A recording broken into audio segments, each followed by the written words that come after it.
Roberto Forresi, un'iniziativa molto importante per il lavoro e per i lavoratori. Emergenza Sardegna, si tratta di eventi itineranti che toccheranno anche il Sulcis Iglesiente, faranno tappa a Portoscuso proprio per fare il punto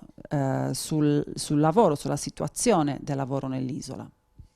Sì, è un tentativo importante che prova a mettere in piedi la FIOM Sardegna, dove mette davanti alle proprie responsabilità un pochino tutti i soggetti, quelli istituzionali e quelli sociali, quelli datoriali. E quindi da questo punto di vista itinerante, come hai detto tu, perché l'iniziativa parte dal il 28 di giugno a Tortolì, ci sposteremo poi il giorno successivo a Sassari, quindi poi saremo a Olbia, a Cagliari e concluderemo il 2 di luglio a Portoscuso. Il tentativo è quello di mettere in evidenza le difficoltà dettate dalle crisi industriali nei territori e fare in modo che attraverso una discussione che si possa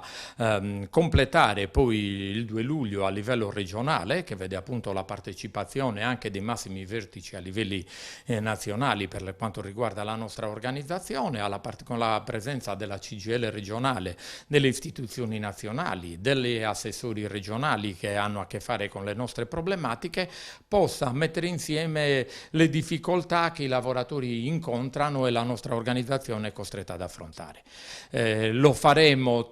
mettendo in evidenza che siamo in una fase particolarmente delicata, importante, innovazione, investimenti. Questi devono far di tutto affinché la transizione ecologica che ci viene richiesta possano diventare degli obiettivi perseguibili e nello stesso tempo diano delle garanzie occupative di prospettiva industriale ai lavoratori, alle persone che rappresentiamo, al pianeta, perché no? Perché dobbiamo dare soprattutto il nostro contributo in base a quello che ci richiedono e forse da questo punto di vista ci siamo arrivati anche troppo tardi e noi proviamo a mettere insieme tutte le anime che di questo si devono prendere assolutamente carico e proviamo a affrontare i temi con le nostre proposte, le nostre aspettative, le nostre preoccupazioni.